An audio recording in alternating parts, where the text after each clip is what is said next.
नमस्कार दोस्तों, स्वागत है आपका एक बार फिर से मेरे यूट्यूब चैनल पर। उम्मीद है आप लोग अच्छे होंगे और अच्छे से अपने एग्ज़ाम की तैयारी कर रहे होंगे। दोस्तों, यूपी पुलिस कांस्टेबल की परीक्षा से संबंधित फिर से मैं आपके लिए जीके के कुछ इम्पोर्टेंट प्रश्न लेकर आया हूँ। 38 इम्पोर्टेंट क्वेश्चन है अकॉर्डिंग टू यूपी पुलिस। दोस्तों, बहुत महत्वपूर्ण सेशन होने वाला है ये। तो शुरुआत करते हैं हमारे आज के पहले प्रश्न से। हमारा दोस्तों आज का पहला प्रश्न है, किसकी नियुक्ति भारत के राष्ट्रपति द्वारा इनमें से नहीं की जाती है? ठीक है। तो उच्चतम न्यायालय के न्यायाधीश इसकी नियुक्ति राष्ट्रपति करता है, राज्यपाल की भी राष्ट्रपति करता है और महान्यायवादी की भी राष्ट्रपति करता है, जबकि महाधिवक्ता की जो नियुक्ति है दोस्तों, ये नियुक्ति करता है राज्यपाल। ठीक है। कौन करता है इसकी? राज्यपाल करता है। और ये जो महाधिवक्ता होता है दोस्तों, यह राज्य का पहला विधि अधिकारी होता है। इसके बारे में अनुच्छेद 165 में दिया गया है। ठीक है, महाधिवक्ता। ठीक है दोस्तों, यह राज्यपाल के पश्चात पर्यंत पद धारण करता है। यह विधानमंडल की किसी भी कार्यवाही में भाग ले सकता है, बोल सकता है, लेकिन इसे मतदान करने का अधिकार नहीं है। तो ऑप्शन बी हमारा यहाँ पर दोस्तों सही आंसर हो जाएगा। अगला प्रश्न देखते हैं, क्वेश्चन नंबर सेकंड। पहले भारतीय राज्य का नाम बताइए जिसके प्रत्येक परिवार में कम से कम एक सदस्य के पास बैंक खाता है। तो दोस्तों इसका सही उत्तर हो जाएगा केरल। ठीक है।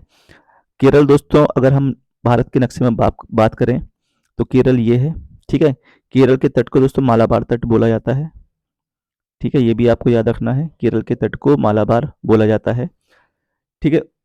और दक्षिण पश्चिम मानसून में सबसे अधिक वर्षा इसी मालाबार तट पर होती है, केरल के तटों पर होती है। दोस्तों केरल से आपको ये भी याद रखना है कि मोपला विद्रोह यहाँ पर हुआ था। मोपला विद्रोह 1921 में हुआ था। ये भी केरल से ही संबंधित है। ठीक है, तो केरल के बारे में आपको दोस्तों इतनी याद रखनी है। और केरल में एक झील भी है दोस्तों, पेरियार झील है, ये भी आपको याद रखना है। ठीक है, पेरियार और अष्टमुडी ये दोनों केरल में है, ये झीलें। चलिए अगला प्रश्न देखते हैं। क्वेश्चन नंबर थर्ड है, उस वाहिनी का चयन करें जो मूत्राशय से मूत्र को शरीर के बाहर ले जाती है। तो दोस्तों उसे हम बोलते हैं उरेटर। ठीक है, ऑप्शन सेकंड हमारा यहाँ पर सही आंसर हो जाएगा। अगला प्रश्न देखते हैं, क्वेश्चन नंबर 4 है, राष्ट्रीय शिक्षा दिवस प्रत्येक वर्ष किस तिथि को मनाया जाता है? तो दोस्तों एक तो होता है शिक्षक दिवस जिसे हम 5 सितंबर को मनाते हैं। ठीक है। इसके अलावा दोस्तों जो राष्ट्रीय शिक्षा दिवस है वो हम मनाते हैं 11 नवंबर को। ठीक है, ऑप्शन फोर्थ हमारा यहाँ पर सही आंसर हो जाएगा। और ये हम दोस्तों क्यों मनाते हैं, जो भारत के पहले शिक्षा मंत्री थे मौलाना अबुल कलाम आज़ाद, उनके जन्म दिवस के रूप में हम इसको मनाते हैं। तो ऑप्शन फोर्थ हमारा यहाँ पर सही आंसर हो जाएगा। अगला प्रश्न है पांचवा, संसद द्वारा 8 सितंबर 2016 को संविधान संशोधन अधिनियम 2016 के तहत जीएसटी अधिनियम पारित किया गया था। तो दोस्तों यह कब पारित किया गया था? ठीक है, यह पारित किया गया था 1 जुलाई 2017 को ही लागू होता है। सबसे पहले किस में लागू होता है दोस्तों? असम में। ये भी आपको याद रखना है। ठीक है। कौन सा संविधान संशोधन है दोस्तों? 101वां है। जीएसटी का मॉडल हमने कहाँ से लिया है दोस्तों? ये भी याद रखेंगे, कनाडा से लिया है। ठीक है, मॉडल कहाँ से लिया है? कनाडा से लिया है हमने। ठीक, तो ये जीएसटी के बारे में दोस्तों कुछ इंपॉर्टेंट फैक्ट्स है। समिति कौन सी है दोस्तों जीएसटी से संबंधित? तो वो है विजय केलकर समिति, ये भी आप याद रखेंगे, विजय केलकर। ठीक है, विजय केलकर समिति का संबंध जीएसटी से है। क्वेश्चन नंबर 6 है दोस्तों, निम्न में से कौन सा जिला उत्तर प्रदेश के बुंदेलखंड क्षेत्र से संबंधित है? तो दोस्तों बुंदेलखंड क्षेत्र से संबंधित जो जिला है वो है महोबा।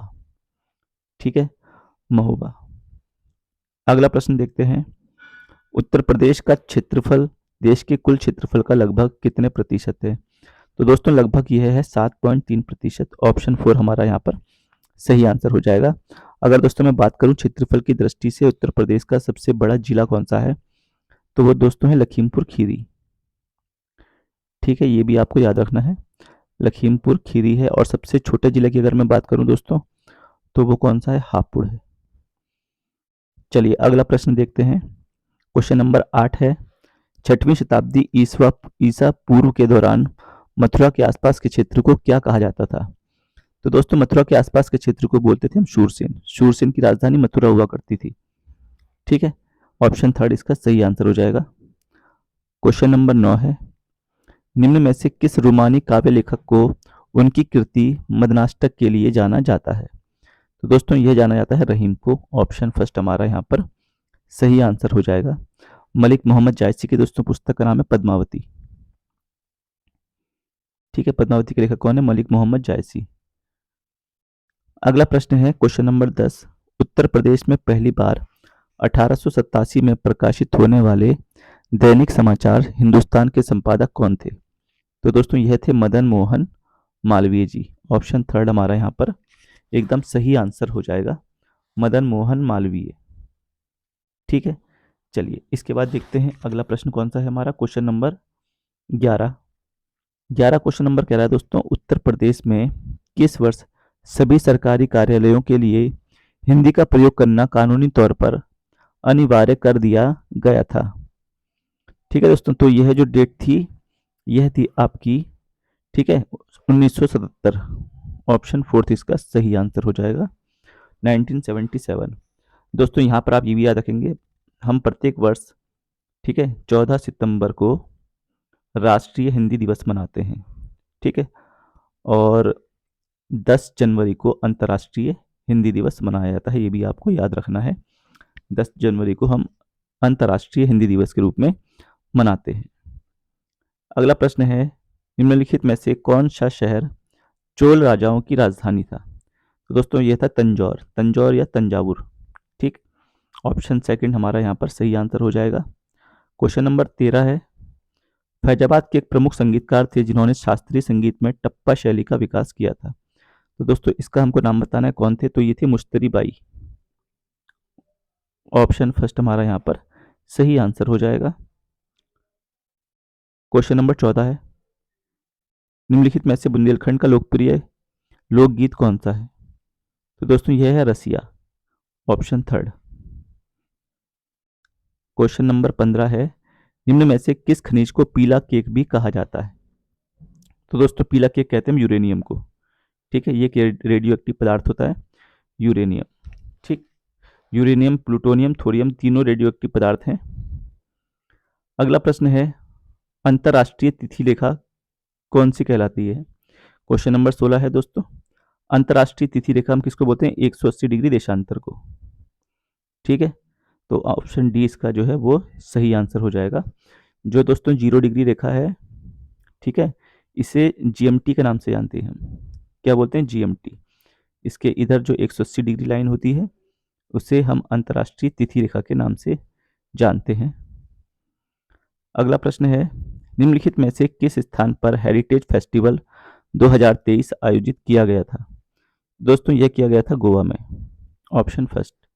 गोवा की दोस्तों जो राजधानी है वो पणजी है, ये भी आपको याद रखना है। पणजी दोस्तों मांडवी नदी के किनारे है, ये भी आपको याद रखना है। गोवा में जो अंतर्राष्ट्रीय एयरपोर्ट है उसका नाम है दोस्तों, सॉरी बंदरगाह जो है मार्मू गोवा, ये बंदरगाह का नाम है यहाँ पर। ठीक है, अगला प्रश्न है, हाल ही में किस राज्य में खीर भवानी मेला मनाया गया है? तो दोस्तों खीर भवानी मेला मनाया गया है जम्मू कश्मीर में। ऑप्शन सेकंड इसका सही आंसर हो जाएगा।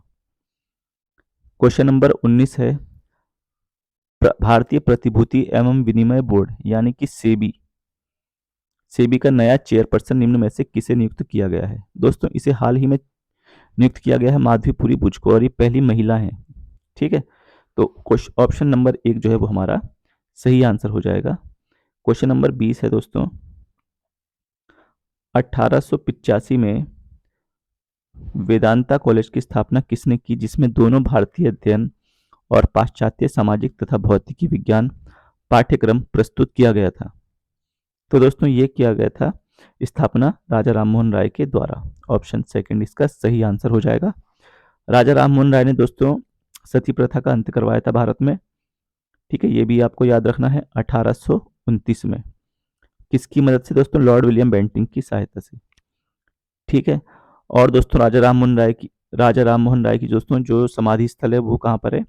वो ब्रिस्टल इंग्लैंड में है, ये भी आपको याद रखना है। वहीं पर इनकी मृत्यु हुई थी, ब्रिस्टल इंग्लैंड में। ठीक, चलिए अगला प्रश्न देखते हैं, निम्न में से किस देश को पहले सीलोन कहा जाता था? तो दोस्तों सीलोन जो है वो श्रीलंका का नाम है। ठीक, ऑप्शन सेकंड हमारा यहाँ पर सही उत्तर हो जाएगा। क्वेश्चन नंबर 22 है, 1869 में नहर के खुलने से भारत से यूरोप की दूरी 7000 किलोमीटर कम हो गई। ठीक, तो वो कौन सी नहर थी दोस्तों? वह थी स्वेज नहर। ऑप्शन थर्ड हमारा यहाँ पर सही आंसर हो जाएगा। अगला प्रश्न है, यूरोपियन संघ ने हाल ही में किस देश को शामिल करने की मंजूरी प्रदान कर दी है? तो दोस्तों यूरोपियन संघ ने यूक्रेन को शामिल करने की मंजूरी दी है। ऑप्शन फोर्थ हमारा सही आंसर हो जाएगा। यूक्रेन की दोस्तों राजधानी आप याद रखना कीव है। यूक्रेन का रूस से विवाद चल रहा है। ठीक है, ये भी आपको याद रखना है। अगला प्रश्न है, हाल ही में एशियाई खेलों के उद्घाटन समारोह में भारत के ध्वजवाहक कौन रहे थे? तो दोस्तों ध्वजवाहक थे भारत के हरमनप्रीत कौर और लवलीना बोरगोहेन। हरमनप्रीत सिंह, ठीक है, और लवलीना बोरगोहेन। ऑप्शन फोर्थ हमारा यहाँ पर सही आंसर हो जाएगा। क्वेश्चन नंबर 25 है दोस्तों, निम्न में से कौन एक वैज्ञानिक होने के साथ साथ एक महान उद्योगपति भी थे जिन्होंने भारत में कई उद्योगों की स्थापना की? तो दोस्तों ये थे विक्रम साराभाई। ऑप्शन थर्ड हमारा यहाँ पर सही आंसर हो जाएगा, विक्रम साराभाई। अगला प्रश्न है question number 26, a better India a better world पुस्तक के लेखक कौन है? तो दोस्तों इस पुस्तक के लेखक हैं NR नारायण मूर्ति। ऑप्शन सेकंड हमारा यहाँ पर सही आंसर रहने वाला है। क्वेश्चन नंबर 27 है दोस्तों, विश्व नागरिक सुरक्षा दिवस निम्न में से किस दिन मनाया जाता है? World civil defence day. तो दोस्तों यह मनाया जाता है 1 मार्च को। ऑप्शन फर्स्ट हमारा यहाँ पर सही आंसर हो जाएगा। अगला प्रश्न है क्वेश्चन नंबर 28 है, फ़ारेनहाइट में जल का क्वथनांक कितना होता है? तो दोस्तों फ़ारेनहाइट में ये होता है 212 डिग्री फ़ारेनहाइट। ठीक, अगला प्रश्न है दोस्तों क्वेश्चन नंबर 29 है, निम्न में से कौन सी बागानी फसल नहीं है? तो बागानी फसल दोस्तों कौन सी नहीं है? कॉफी बागानी है, चाय बागानी है, काजू बागानी है, मोटे अनाज। ठीक है, ये हमारी बागानी फसल नहीं है, ये दलहनी फसलों में आता है दोस्तों। अगला प्रश्न है, तूर दाल को अन्य किस नाम से जाना जाता है? तो दोस्तों जो तूर दाल है इसे अरहर के नाम से जाना जाता है। ऑप्शन फर्स्ट हमारा यहाँ पर सही आंसर हो जाएगा। क्वेश्चन नंबर 31 है, किसका प्रयोग हवा के बल और वेग मापने के लिए किया जाता है? तो दोस्तों यह किया जाता है एनीमोमीटर। स्पीडोमीटर दोस्तों गति नापता है। ठीक है, लैक्टोमीटर से दूध की शुद्धता नापी जाती है और थर्मामीटर से तापमान नापा जाता है।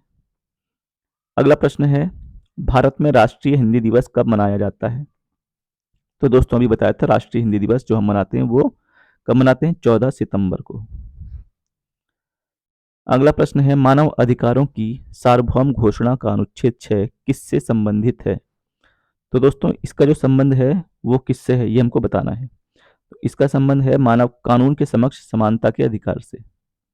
ऑप्शन फोर्थ हमारा यहाँ पर सही आंसर हो जाएगा। अगला प्रश्न है, नेशनल स्टॉक एक्सचेंज का मुख्यालय कहाँ है? तो दोस्तों नेशनल स्टॉक एक्सचेंज का मुख्यालय कहाँ है? मुंबई में। ठीक है, ऑप्शन थर्ड हमारा सही आंसर हो जाएगा। यदि कोई आपसे पूछे एशिया का सबसे पुराना स्टॉक एक्सचेंज कौन सा है दोस्तों, तो वो है हमारा बॉम्बे स्टॉक एक्सचेंज BSE। इसका मुख्यालय भी मुंबई में ही है। ठीक है, ये एशिया का सबसे पुराना स्टॉक एक्सचेंज है। अगला प्रश्न है, भारत की केंद्र सरकार ने 2018 को कौन सा राष्ट्रीय वर्ष घोषित किया था? तो दोस्तों यह क्या था? मोटे अनाजों के लिए राष्ट्रीय वर्ष 2018 को। ऑप्शन फोर्थ हमारा यहाँ पर सही आंसर हो जाएगा। अगला प्रश्न है, एक रंग बिरंगा और मंत्र मुग्ध कर देने वाला मेला है जो प्रत्येक वर्ष उत्तर प्रदेश के मेरठ में होली के कुछ दिनों बाद मनाया जाता है। इस मेले का दोस्तों नाम पूछा है तो ये मेला लगता है नौचंदी का मेला। ठीक है, और दोस्तों ये कहाँ लगता है? मेरठ। ऑप्शन बी हमारा यहाँ पर सही आंसर हो जाएगा। अगला प्रश्न है क्वेश्चन नंबर 37 है, एंटीबायोटिक पेनिसिलिन की खोज किसने की थी? तो दोस्तों यह जो खोज की है वो किसने की? अलेक्जेंडर फ्लेमिंग ने। ऑप्शन सेकंड हमारा यहाँ पर एकदम सही आंसर हो जाएगा। आज का लास्ट क्वेश्चन है दोस्तों 38वां, भारतीय संविधान की भारतीय गणराज्य की आधिकारिक भाषाओं की सूची प्रदान करती है। भारतीय संविधान की दोस्तों कौन सी अनुसूची है जिसमें भारतीय भाषाओं का के बारे में जिक्र है? तो दोस्तों वह है 8वीं अनुसूची। ठीक है, और इसमें कितनी भाषाओं का जिक्र है दोस्तों? 22 भाषाओं का जिक्र है मूल संविधान में कितनी मूल संविधान में दोस्तों कितनी भाषाएं थी? तो 14। ठीक है, ये भी आपको याद रखना है। वर्तमान में 22 हैं। ठीक है, तो दोस्तों यह था उत्तर प्रदेश पुलिस के परीक्षा से संबंधित 38 महत्वपूर्ण प्रश्न। ना केवल पुलिस परीक्षा बल्कि इसको आप अन्य परीक्षाओं की दृष्टि से भी देख सकते हैं। ठीक है, यूपी स्पेशल के लिए। और दोस्तों मिलते हैं नेक्स्ट वीडियो में, तब तक के लिए धन्यवाद। जय हिंद।